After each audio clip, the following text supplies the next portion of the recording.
¿Qué tal, chicos? Muy buenos días. Esta es una nueva edición del curso de literatura.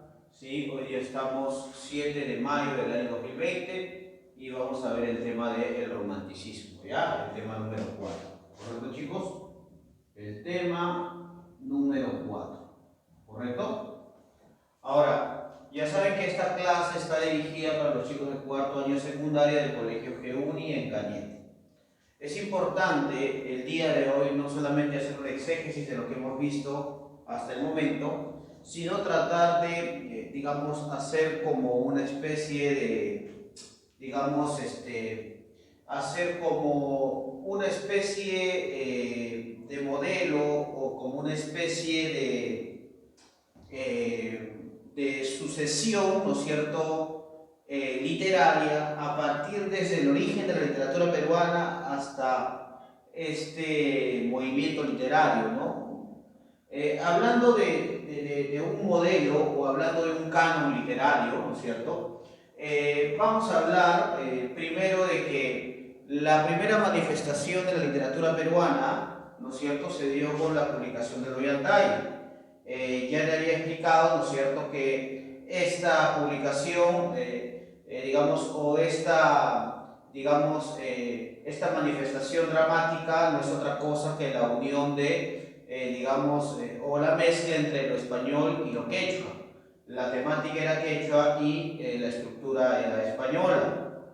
Y en este caso, ¿no es cierto?, cuando hablamos de la literatura de la conquista, hablamos de don Ricardo, hablamos de el Inca Garcilaso de la Vega y hablamos de los comentarios reales y cómo esta manifestación tenía una estructura, cómo tenía un estilo y además por qué este estilo era híbrido. Y la otra obra que remarca el canon de la literatura peruana es de alguna manera las tradiciones peruanas, ¿no? El día de hoy vamos a ver las tradiciones peruanas, vamos a tratar de englobar, ¿no es cierto?, dentro de este canon literario a don Ricardo Palma y vamos a hablar un poquito del romanticismo peruano, ¿ya? Entonces, antes de hablar del contexto histórico, quiero manifestar que la idea del romanticismo no es la idea que todos tenemos sobre esta posición amatoria, unívoca y cursi, ¿no es cierto?, por el cual una persona ama a otra sin medida, ¿no? Más bien el romanticismo vendría a ser esta búsqueda o esta suerte de encontrar básicamente una idea de lo que vendría a ser el amor por, digamos, algo mucho más superior que a un ser humano. En este caso, el romanticismo remarcaba, ¿no?, el amor a la patria, ¿no es cierto?, a la patria. Eso quiere decir el amor, ¿no es cierto?, a esta idea de nación que ya se estaba gestando de emancipación y que lo vimos la semana pasada con el costumbrismo o la literatura republicana, ¿correcto? Entonces, hablar del romanticismo en el Perú es hablar de ese proceso, ¿no?, dentro de nuestra época republicana, donde por primera vez se dio un auge económico, ¿no? Vamos a hablar no solamente del gobierno de Ramón Castilla dentro del contexto histórico, sino que vamos a hablar de la época del guano y el salitre. Entonces, vamos a hablar de que dentro del contexto histórico del romanticismo peruano, ¿no es cierto?, un romanticismo que no surge en el Perú, sino que es un romanticismo importado de Europa. Todavía seguíamos dependiendo mucho de la cultura española, a pesar de que ya nos habíamos independizado, y las manifestaciones literarias o las manifestaciones o los movimientos literarios que surgían en España retornaban, ¿no es cierto?, o digamos se influenciaban a lo largo de Latinoamérica, ¿no? En este caso, el romanticismo en el Perú, con esta idea de patria, con esta idea de nación, ¿no es cierto?, va a ir desde los años de 1840 hasta los años 1900. Claro está que hay que recordar que en esta etapa va a haber un quiebre, ¿no?, porque luego del romanticismo vendrá el realismo, ¿no?, más o menos en el año 1879 con la guerra con Chile, pero eso es otra historia.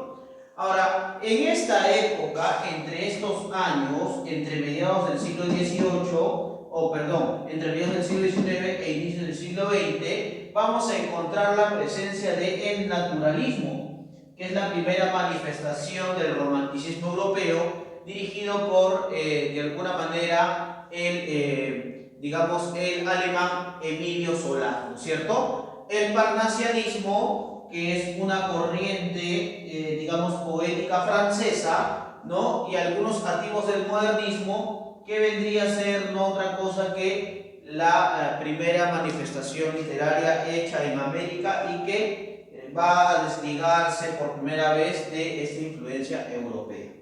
¿Correcto? Dentro del contexto importante del romanticismo, vamos a ver que el romanticismo también se va a vincular a la política. Es algo que ya habíamos visto anteriormente, ¿no es cierto? Con la literatura de la emancipación y también con la literatura republicana. Era algo inmediato o importante el criticar al nuevo estamento o al nuevo gobierno o a la nueva estructura gubernamental peruana, ¿no? Ya que va a haber siempre esta disputa entre liberales versus los conservadores, ¿no?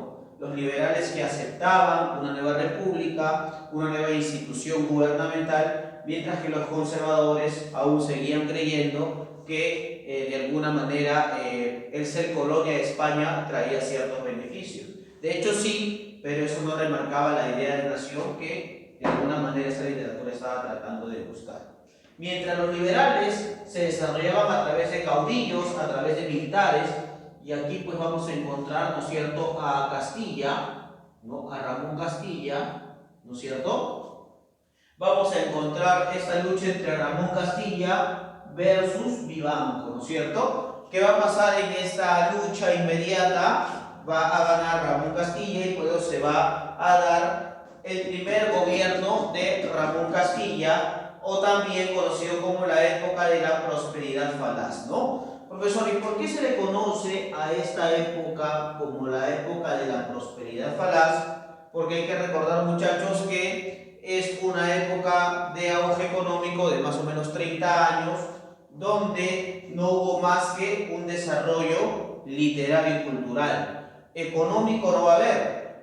Gracias a Ramón Castilla, por ejemplo, se van a construir ferrocarriles, ¿no? Pero eso lo que va a ayudar es a una corrección inmediata de alguna manera del comercio, pero eso no va a traer pues mejoras económicas, ¿no? El Perú se va a dormir sobre sus laureles y eso va a traer como consecuencia la posterior guerra con Chile, ¿correcto? El romanticismo en el Perú fue una copia del romanticismo europeo. Eso quiere decir que el romanticismo como tal no surge en el Perú, no surge en este continente, sino es una copia de Europa, ¿no? Hay que recordar que el romanticismo como movimiento literario va a surgir en Alemania, ¿no? Y quien va a instaurar el romanticismo a nivel europeo va a ser pues Johann Wolfgang Goethe, en Francia va a ser Victor Hugo y digamos en Estados Unidos Edgar Allan Poe, ¿no es cierto? Pero el romanticismo en el Perú va a ser una copia del romanticismo europeo. Hasta el momento, ninguna corriente y ningún movimiento literario surge, ¿no es cierto?, en América Latina, ¿correcto? O sea que las manifestaciones literarias aún siguen remarcando la posición inmediata, necesaria o importante, ¿no es cierto?, de que todavía América, a pesar de su independencia gubernamental, sigue teniendo una dependencia cultural, ¿correcto? Entonces, este movimiento literario va a sentar sus bases en la gran bonanza económica obtenida gracias a la comercialización del guano y el salitre. ¿Qué cosa es el guano y el salitre? Bueno, el guano no es otra cosa que el excremento de las aves de la costa, ¿no? Aquí encontramos pues a las gaviotas, a los pelícanos. Profesor, ¿y para qué servía el guano? El guano era un gran fertilizante en la época, ¿no? Más o menos en el siglo XVIII y el siglo XIX, empresas inglesas, chinas, ¿no es cierto?, compraban el guano para de alguna manera instaurar la agricultura de sus países respectivos. Y el salitre era uno de los hidrocarburos más importantes de la época porque lo que permitía era el manejo de grandes maquinarias, ¿no? Este auge o este apogeo va a durar algo de 30 años, ¿correcto? pero ¿por qué va a ser falaz? Porque no va a traer ninguna mejora republicana o gubernamental, sino solamente económica, ¿no? Y eso va a traer como consecuencia que el Perú aún no construya la identidad de nación que tenía o la idea de nación que debería tener, y posteriormente llegará el fracaso, ¿correcto? A esa propuesta gubernamental, y eso va a ser el contexto histórico del romanticismo, ¿no es cierto?, en el Perú, ¿no? La idea de nación fracasada de alguna manera, el tiempo, ¿no?, en el cual se desarrolla el gobierno de Ramón Casillas, la prosperidad falaz, y esta lucha entre liberales versus conservadores, ¿correcto, chicos?